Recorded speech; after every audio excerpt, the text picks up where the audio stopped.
Bonjour, chronique manga aujourd'hui, ou plutôt non Gekiga, puisque je reprends la série Satsuma à l'honneur de ses samouraïs de Hirata Hiroshi avec le tome 4. Donc c'est une série, je fais un bref résumé, qui est construite autour d'une anecdote historique du temps d'Edo, quand le shogun Tokugawa avait contraint les samouraïs plus ou moins rebelles du clan Shimazu, dans la province excentrée de Satsuma, à se faire terrassier bien loin de chez eux, en prenant en charge l'aménagement de rivières aux crues meurtrières, moyen aussi bien de les humilier que de les ruiner. La série a connu une certaine évolution depuis son tout premier chapitre, l'éprouvante, répugnante et fascinante scène du Hiemontori. Les personnages sur lesquels le premier tome mettait l'accent se sont fait plus discrets ensuite, la dimension documentaire persistante a connu des variantes formelles, et les thèmes mis en avant ont pu être subtilement ou moins subtilement décalés. Autant d'évolutions qui me convainquent plus ou moins.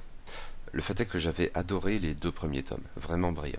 Le troisième, sans être mauvais pour autant, certainement pas, m'avait paru bien inférieur, et ce quatrième tome, si je n'irais là encore pas jusqu'à le qualifier de mauvais, m'a tout de même beaucoup moins séduit, ou même, autant le dire, m'a laissé globalement indifférent en maintes occasions. Je commence à redouter la suite, du coup, même s'il me semble avoir lu que le sixième et dernier tome notamment remontait sacrément le niveau. Pourquoi cette relative déception ici? Je tends à croire que cela tient à ce que le développement du récit, au travers des habituelles, enfin depuis le deuxième tome, histoires courtes qu'il exprime, est devenu à ce stade bien trop répétitif et parfois un peu confus. Cela tient pour une bonne part à nos héros, entendus plus abstraitement peut-être, et qui sont plus qu'à leur tour agaçants, mais éventuellement avant tout pour un lecteur occidental du XXIe siècle tel que qui vous savez, peut-être. Notons déjà que la BD, sans les oublier totalement, ne met finalement guère en scène les principaux personnages récurrents que nous avions rencontrés auparavant. Sakon Shiba, peu ou prou absent depuis le premier tome, fait certes ici une apparition remarquée dans le deuxième chapitre, et son plus ou moins reflet Josaburo Gondo occupe une place notable dans le premier épisode du présent volume. Prenons directement la suite du dernier chapitre du tome précédent, pour le coup, ce qui est tout sauf systématique. Encore que la dimension la plus marquante de ce récit, à mes yeux, ne l'implique en fait pas. Voici pour les héros du tome 1. Concernant ceux du tome 2, le sage conseiller Hirata est régulièrement cité, mais n'apparaît pas dans ces pages. Toutefois, un nouveau personnage, le seigneur Hichuin, le rappelle énormément au lecteur. Le riche fermier Heinai Keito intervient par contre dans le premier chapitre, et on le croise à nouveau ça et là. Le tome 3 ne se prêtait sans doute guère à l'apparition de tels personnages, s'il avait connu quelques reprises, et il en va pour l'essentiel de même dans ce tome 4, même si quelques noms retiennent l'attention, mais sans qu'ils présagent de l'avenir, ne serait-ce que parce que la mort est au rendez-vous, plus que jamais peut-être, j'y reviendrai. J'ai donc le sentiment que, globalement, les samouraïs au premier plan du récit dans ce quatrième tome ont quelque chose d'un peu plus abstrait, encore que ça se discute. Les plus importants sont nommés, et il se trouve parmi eux des personnages iconiques qui tranchent sur les seuls figurants les environnants. J'ai cité le seigneur Hijuin du côté des sages, je pourrais aussi mentionner les faibles Tatsubei et le chétif du quatrième épisode, si les formes paraissent moins marquants. Ikoshiro peut-être. Bon, les guillemets sont de toute façon plus que nécessaires dans les deux cas. Enfin, le dernier chapitre, focalisé sur les agents shogunaux Hoya et Naito, joue sans doute dans une autre catégorie. Tout cela, en soi, ça n'est absolument pas un problème. Comme ne devrait pas être un problème le fait qu'ils sont à peu près tous guère sympathiques. En fait, ces personnages éventuellement nommés tranchent sans doute sur la masse indifférenciée des samouraïs de Satsuma, définis au premier chef par un trait de caractère certes déjà croisé dans les tomes précédents, ils sont obtus, mesquins, très attachés à leur rang et à leurs prérogatives. Qu'importe si ces dernières sont fondées sur du vent, les samouraïs qui ont été contraints de se faire terrassier s'y raccrochent plus que jamais comme à l'ultime reliquat de leur honneur souillé par l'humiliation du labeur. Ce en quoi, bien sûr, ils font fausse route. Des sages çà et là le leur démontrent, mais ces samouraïs sont, pour nombre d'entre eux, bien trop bornés pour admettre qu'ils se trompent. C'est là un thème récurrent de ce quatrième tome où les guerriers de haut rang revêchent au point d'en être franchement pénibles, n'ont que le mot d'insolence à la bouche. Tout, absolument tout, peut s'avérer insolent à leurs yeux. Les crasses, pas davantage que les générosités. En maintes occasions, je suppose que l'on peut ici renvoyer au système de l'obligation tel qu'il a été décrit par Ruth Benedict dans Le Chrysanthème et le sabre. Mais ce thème apparaît tout particulièrement dans les 2 premiers chapitres. Dans le premier, les samouraïs s'indignent de ce que le riche fermier Heinai Kito ose requérir, même humblement, les services d'un médecin de Satsuma afin qu'il soigne un non-samouraï. Dans le deuxième, les samouraïs pauvres que sont les Goshi, qui étaient au cœur du premier tome, avec Sakon Shiba, font les frais de l'arrogance de samouraïs de rang supérieur qui refusent de cohabiter avec eux et les accablent d'insultes témoignant de leurs préjugés, et ce alors même que la politique du clan Shimazu dans cette affaire, largement définie par le conseiller Hirata, implique en théorie l'abandon au moins temporaire des distinctions de rang, ou formulé autrement, c'est le choix de la BD parfois, je ne suis pas sûr qu'il soit très pertinent, mais je ne sais pas si cela vient du texte original de Hirata Hiroshi ou de la traduction, l'égalité des classes. Les Goshi se rebellent, et ne s'attirant que davantage les foudres de leurs supérieurs, il faudra toute la sagesse et la force d'âme du seigneur Ijoin pour conclure cette affaire au mieux, et vous vous doutez de quelle manière. Et oui, le thème morbide très présent dès le début de la série est toujours aussi essentiel. On est vraiment dans cette culture de la mort, dont témoignera notamment le Hagakure, et qui sera aussi décrite bien plus tard par Maurice Pinguet dans La mort volontaire au Japon. Le suicide est l'ultime solution, dans toutes les affaires quelles qu'elles soient. Il est l'alpha et oméga du bon droit, lequel s'avère peu sensible au raisonnement. Pour témoigner de la justesse de ses pensées, de ses dires et de ses actes, il ne saurait y avoir de meilleurs moyens, ou même il ne saurait y avoir d'autres moyens que le seppuku ou quelque autre variante pas forcément moins ritualisée du suicide altruiste. La série a mis en scène nombre de dilemmes moraux depuis le départ, des dilemmes souvent cruels, et dont chaque solution, en quelque sens que ce soit, impliquait généralement de verser le sang, le sien ou celui des autres. Et finalement davantage le sien que celui des autres, peut-être. C'est toujours le cas ici dans la mesure où chaque nouveau dilemme, ou presque, peut être ramené à cette question, qui de nous deux doit mourir? De toute façon, quelqu'un mourra. C'est le prix de cet honneur dont les samouraïs se rengorgent, même et peut-être surtout dans leurs obsessions les plus pernicieuses et mesquines, tenant au rang. Sans doute est-ce là un trait essentiel de la culture samouraï et pas seulement une obsession du Gekikaka. Mais, et c'est peut-être en moi l'occidental du XXIe siècle qui parle, à force de variations sur ce thème, je m'en suis lassé. Chaque épisode ou presque de Satsuma à l'honneur de ses samouraïs met en scène de semblables suicides, ou du moins en discute-t-on beaucoup. En tant que telle, la série baigne dans une préoccupation éthique complexe, mais en définitive affectée et amoindrie par la solution simple et systématique du suicide rituel protestant du bon droit du suicidant. À ce stade, la BD est devenue extrêmement et, je le crains, excessivement répétitive. Ces samouraïs, tous plus désireux de mourir au nom de l'honneur, n'étant par ailleurs guère admirables le plus souvent, leur fin censément édifiante ne porte plus guère à ce stade que quelques envahissants remugles de dégoût. Ce que la BD y gagne en noirceur et en violence sèche, elle le perd en subtilité du fait de la brutalité de la solution, brutalité d'autant plus pénible que c'est toujours la même solution qui s'applique à quelque situation que ce soit. Satsuma, l'honneur de ses samouraïs, est une casuistique du suicide altruiste bien avant que de l'honneur, en définitive. Une casuistique, mais au sens d'énumération d'espèces, car finalement elle ne s'embarrasse guère de subtilité théorique, en n'ayant à avancer de manière générale qu'une seule réponse, simple et définitive, la même pour tous les cas exposés. Dans quelques rares mangas ou gekiga historiques que j'ai pu lire, et il y en a bien peu, ces 4 tomes de Satsuma, l'honneur de ses samouraïs, L'argent du déshonneur du même Hirata Hiroshi, et bien sûr, mais dans un registre tout autre, les 4 premiers tomes de la cultissime série Lone Wolf and Cub de Koike Kazuo et Kojima Goseki, j'ai toujours été intéressé par le traitement violent et sans concession que les auteurs infligeaient à la thématique centrale de l'honneur. Sans doute l'exotisme de ces considérations éthiques bien particulières y était-il pour quelque chose, mais aussi, je crois, la manière dont les scénarios témoignaient de ce que le monde était bien trop complexe pour s'accommoder véritablement de simplisme en la matière, car ce monde était en nuances de gris, où le bien et le mal en tant qu'orientation cardinale ne pouvaient faire sens. La ruse d'Ogami Itto, en même temps que sa haine du monde, autorise à cet égard des variations saisissantes, tandis que le chasseur de tête de l'argent du déshonneur s'avère plus moral qu'on pouvait le croire, et parfois même ses cibles et commanditaires, en dépit de la souillure ultime que supposait représenter la monétisation de la vie et de la mort. Dans les tomes précédents de Satsuma, cela avait pu donner lieu à des scènes tout à fait remarquables également. Et, dans tous ces exemples, l'incompréhension du lecteur français de maintenant quant au dilemme éthique du Japon d'Edo participait sans doute de l'intérêt de la BD, quelle qu'elle soit. Mais à ce stade, et à force de répétition, de variations finalement pas toujours si subtiles, ne reste plus guère en moi qu'un triste et désagréable écœurement. Mon intérêt pour ce tome 4 en a été considérablement affecté, car la douleur des situations rapportées par l'auteur, et ce par réflexe protecteur peut-être devant cette overdose de seppuku, s'est chez moi mué en une forme d'indifférence vaguement navrée. Ce qui explique aussi peut-être pourquoi ce quatrième tome m'a paru inhabituellement confus. C'est que je ne me sentais plus de m'y investir totalement. Quelques mots maintenant de chacun des 5 épisodes de ce quatrième tome. Ils sont globalement d'un volume comparable. Alors attention, il peut y avoir quelques spoilers occasionnels et il y en aura très clairement pour le 5e épisode. Donc voilà, je vous préviens. Donc le premier épisode s'appelle Deux âmes, et il n'oppose pas que des âmes, mais aussi deux trames, et plus ou moins imbriquées.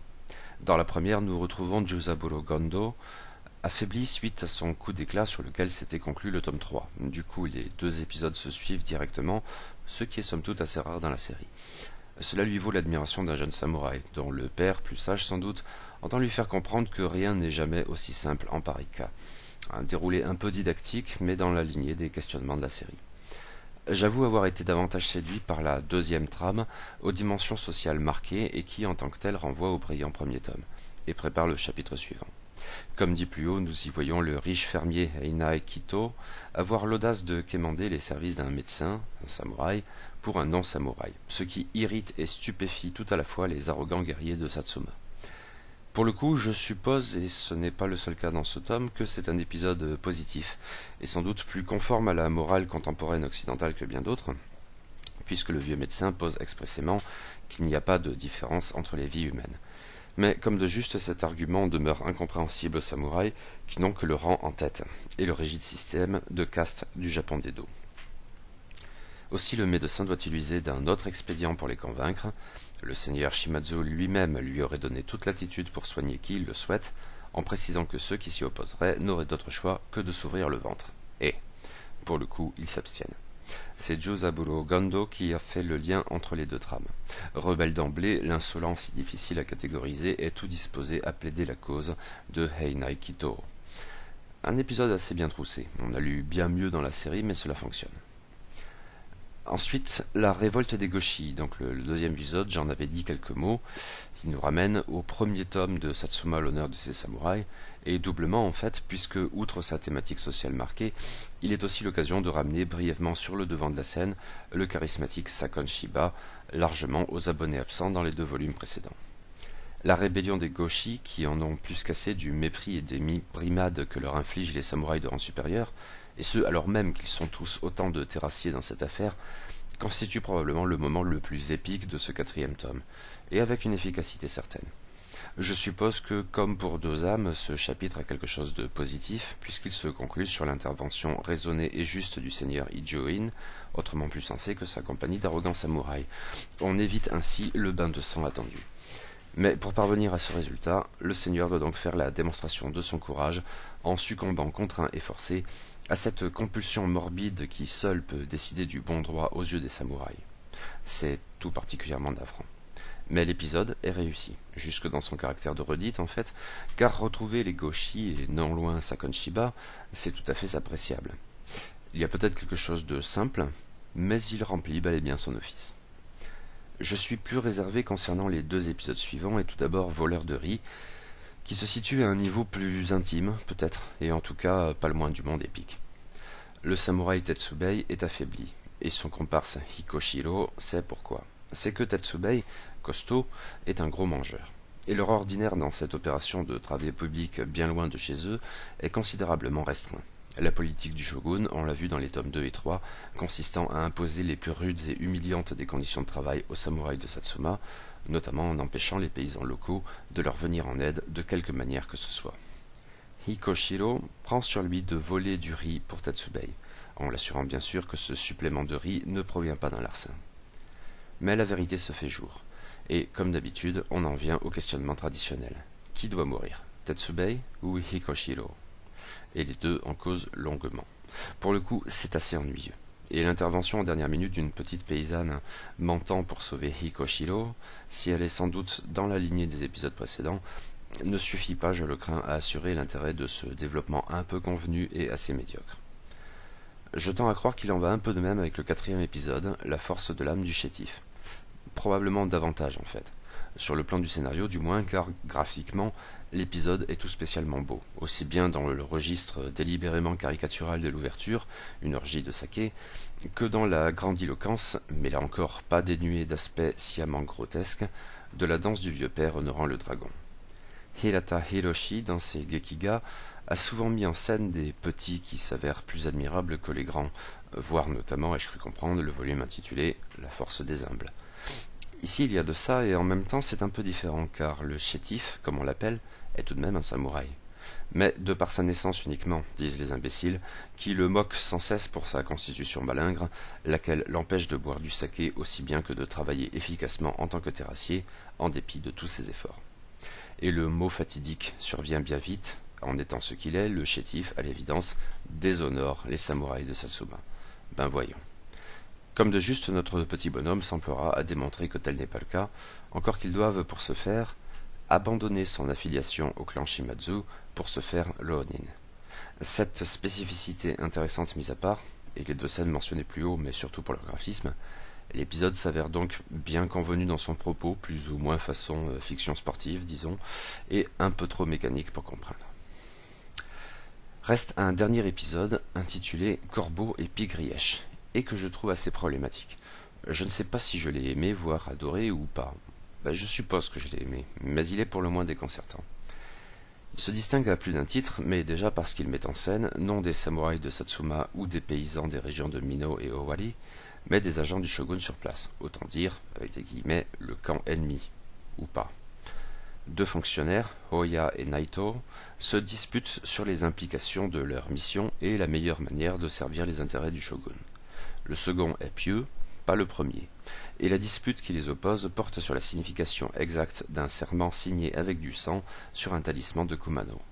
Pour Oya, ce n'est qu'un bout de papier comme un autre, et Naito est profondément choqué de ce mépris à l'égard des dieux. Alors il prie pour Oya, lequel a d'autres manœuvres en tête. L'opposition des deux hommes n'est d'abord pas tant une question d'hostilité mutuelle que d'incompréhension fondamentale.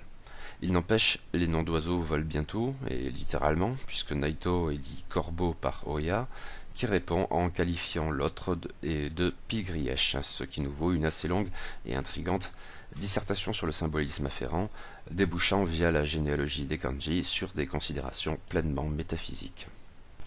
Ici, il y a sans doute, et plus encore que d'habitude, un choc culturel à prendre en compte, et je vais spoiler, clairement. Au cours du débat entre les deux hommes, et que nous y assistions directement ou indirectement, j'ai clairement penché du côté d'Oya, tout cynique et froid soit-il. Et c'est d'autant plus intéressant, je trouve, que le dit Oya est celui qui entend se montrer le plus sévère, et même sans contredit injuste, pour les samouraïs de Satsuma, soit nos héros, avec tout ce qu'ils ont de navrant.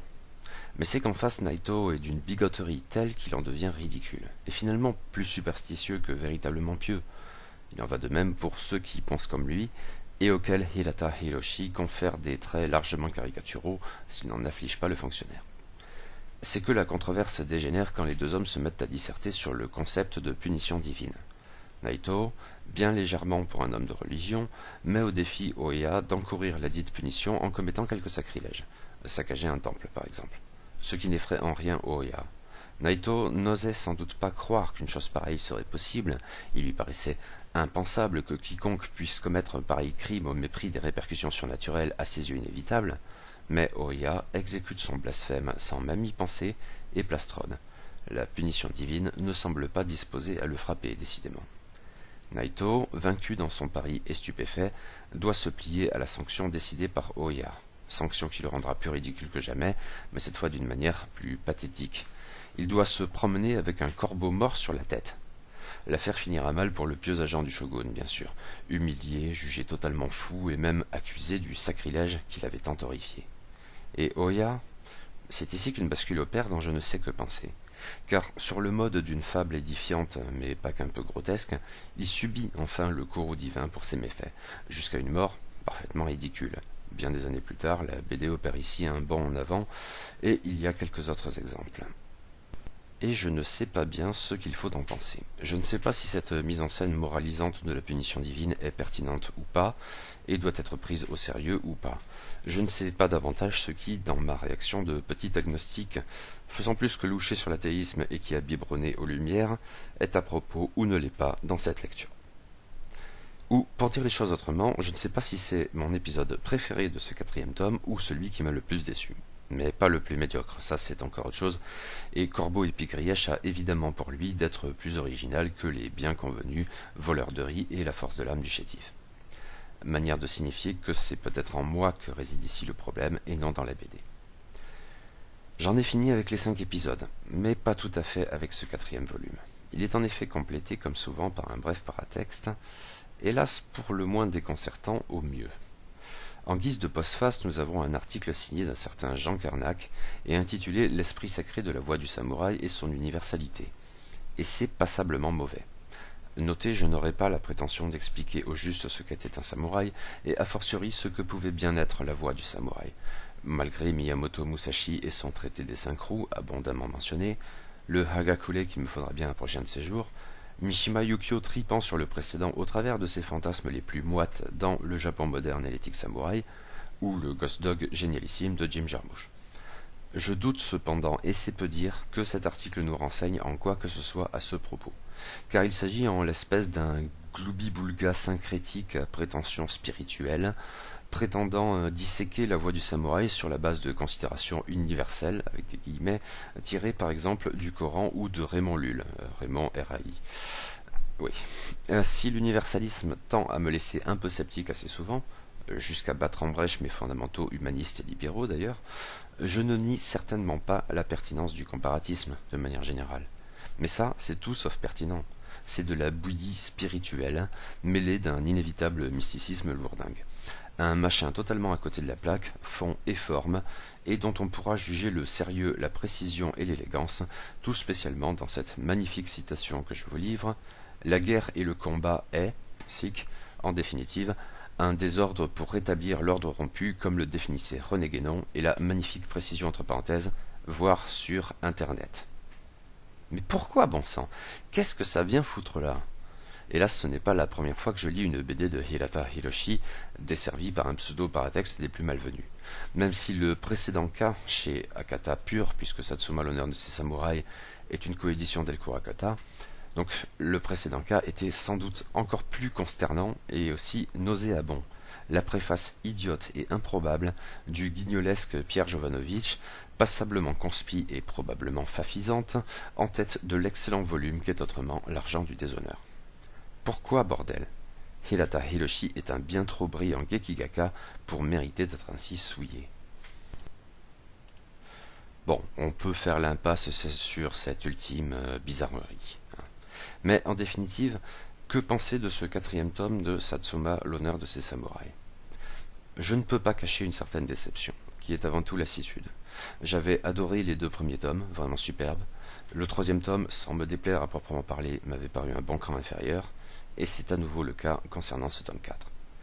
La compulsion morbide des samouraïs telle qu'elle est mise en scène, à force de répétition, a fini par me lasser, et m'écœurer légèrement.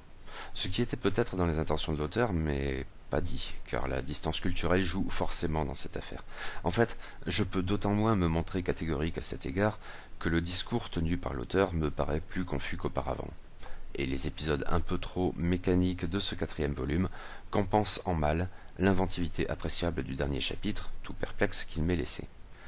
Au crédit de l'auteur, bien sûr, le dessin s'avère toujours aussi brillant, mais pas au point de me masquer ce que je suis porté à voir comme des faiblesses du scénario, tout en relevant bien que le problème est peut-être plutôt en moi que dans la BD à proprement parler, donc.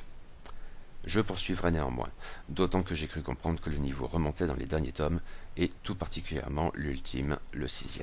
Nous verrons bien.